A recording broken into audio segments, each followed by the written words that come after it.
எல்லாருக்கும் வணக்கம். இன்னைக்கு நம்ம இந்த வீடியோல என்ன பார்க்க போறோம்னா கீன்வாவை சமைச்சு காட்ட போறோம். வாங்க அது எப்படி சமைக்கிறதுன்னு பார்க்கலாம். அதுக்கு தேவையான பொருள் பார்த்தீங்கன்னா கீன்வா, இதுக்கு தமிழ்ல பேர் வந்து சீமை திணைன்னு சொல்லுவாங்க. இதுக்கு கூட நம்ம வெங்காயம் எடுத்துக்கிறோம். வெங்காயம், பச்சை மிளகாய், கருவேப்பிலை, அது போக கொஞ்சம் தக்காளி, அது போக கொஞ்சம் வெஜிடபிள்ஸ். நம்ம வீட்டை என்ன இருக்கோ அதை அந்த வெஜிடபிள்ஸ் எடுத்துக்கலாம். இன்னைக்கு நம்ம போட போகிற வெஜிடபிள்ஸ் வந்து கிரீன் பீஸ் எடுத்திருக்கோம், உருளைக்கிழங்கு, கேரட்டு, நீங்கள் என்ன வேணால் போட்டுக்கலாம். இதுக்கு வந்து சிம்பிளான ஈஸியான ரெசிபி. நைட்டும் சாப்பிட்லாம், காலையிலையும் சாப்பிட்லாம், மதியானமும் சாப்பிட்லாம். ரொம்ப ஹெல்த் பெனிஃபிட்ஸ் கொண்டது. இதை வாங்க எப்படி செய்யறதுன்னு பார்க்கலாம். ஃபஸ்ட்டு ஒரு குக்கரை வச்சுருக்கோம். குக்கரை வச்சுட்டு காஞ்ச உடனே ஃபஸ்ட்டு எண்ணெய், ஆயில் ஊற்றிக்கலாம். ஆயில் கொஞ்சம் கம்மியாக ஊற்றிக்கலாம், ஒரு 2 ஸ்பூன் ஊற்றலாம். எண்ணெய் காஞ்ச உடனே கடுகு, வெங்காயம், பச்சை மிளகா, கருவேப்பிலை இதை போட்டு ஃபஸ்ட்டு தாளிக்கணும். இப்போ கடுகு காஞ்சிருச்சு. ஸோ இப்போது ஆனியன், பச்சை மிளகா, கருவேப்பிலை இது மூணுத்தையும் போட்டுக்கலாம். போட்டு ஓரளவுக்கு வெந்தாலே போதும். இப்போ வெங்காயம் கொஞ்சம் வெந்து வந்திருக்கு. இந்த ஸ்டேஜில் நம்ம ஒரு ஹாஃப் தக்காளின்னு மட்டும் நம்ம போட்டுக்கலாம். நம்ம தேவைக்கு இருக்க, ரொம்ப போடணும்னு அவசியம் இல்லை, கொஞ்சமாக போட்டுக்கலாம். ஸோ தக்காளி கொஞ்சம் மசிட்டு, இது வந்து செய்கிறது குக்கரில் தான் செய்யணும். ஏன்னா அந்த கீன்வாவை போட்டுக்கிட்டு நம்ம விசில் விடணும், ஒரு 2 விசில். அதனால் இதுக்கு வந்து குக்கர் தான் கரெக்டான பாத்திரம்.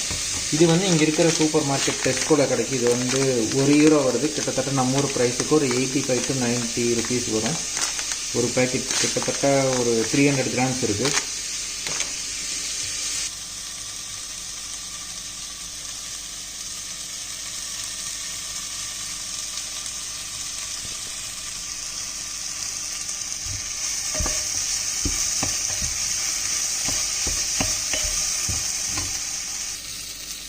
ஓரளவுக்கு இப்போ தக்காளி எல்லாம் மசிஞ்சிருச்சு. இந்த ஸ்டேஜில் வந்து நம்ம காய் ஆட் பண்ணிக்கலாம். கிளறி விட்டுட்டு நம்ம இதில் கொஞ்சம் மஞ்சள் பொடி போட்டுக்கலாம். ரொம்ப அளவாக போட்டுக்கலாம்.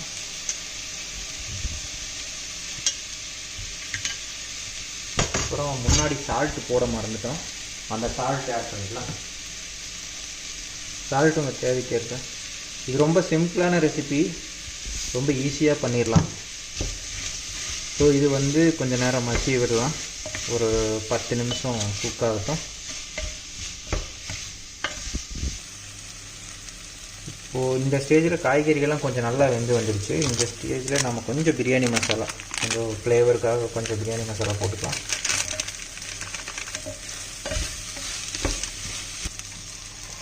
இது இப்போது பிரியாணி பவுடர் போட்டதுக்கப்புறம் கொஞ்சமாக நம்ம தயிர் ஆட் பண்ணிக்கலாம்.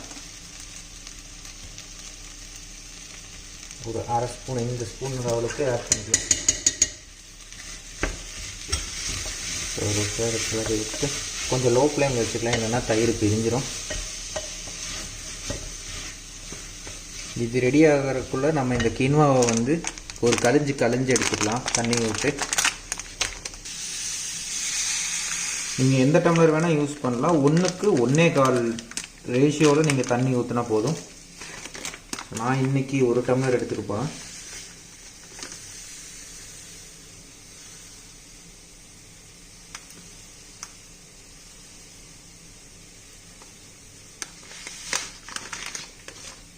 ஸோ இதை ஊரெல்லாம் வைக்கணும்னு அவசியம் கிடையாது. ஸோ நம்ம ஒரே ஒரு தண்ணி வச்சு கொஞ்சம் கடைஞ்சி எடுத்துக்கலாம்.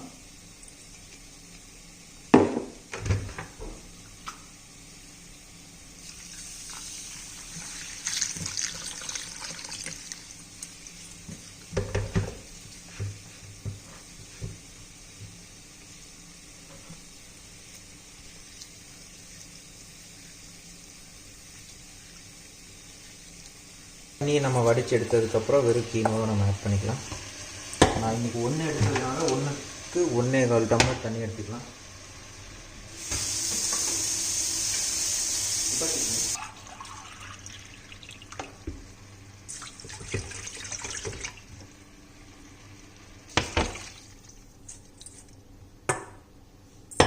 இதுக்கப்புறம் ஒரு 1/4 டம்ளர் மட்டும் எடுத்துக்கலாம்.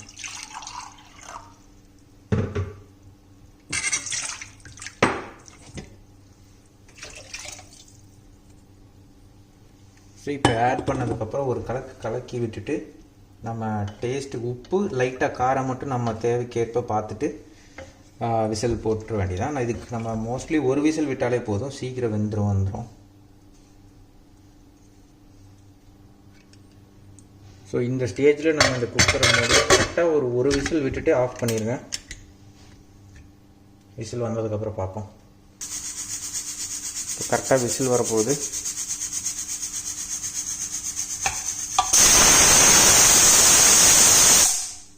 ஒரு விசில் போதும். இப்போ நம்ம அடுப்பை ஆஃப் பண்ணிக்கலாம்.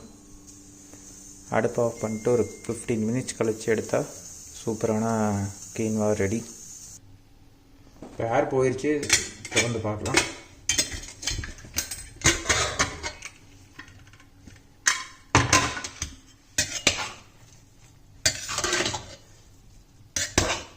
கிட்டத்தட்ட நம்ம ஊர் கோதுமை உப்புமா மாதிரியே வந்திருக்கு.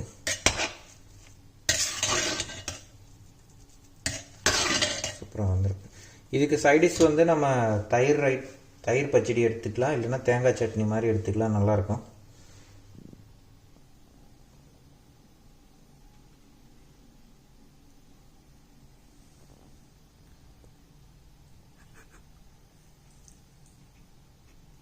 கீன்வா சூப்பராக ரெடி ஆயிடுச்சு. சாப்பிட்டு பார்க்கலாம்.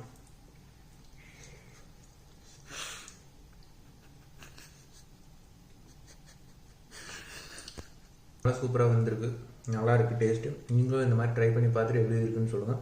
இதுக்கு வந்து நான் கூட தயிர் தொட்டு சாப்பிட்றேன், ரொம்ப சூப்பராக இருக்குது. நீங்கள் அப்படியேவும் சாப்பிட்லாம். வேற ஒரு வீடியோவில் பார்க்கலாம். நன்றி.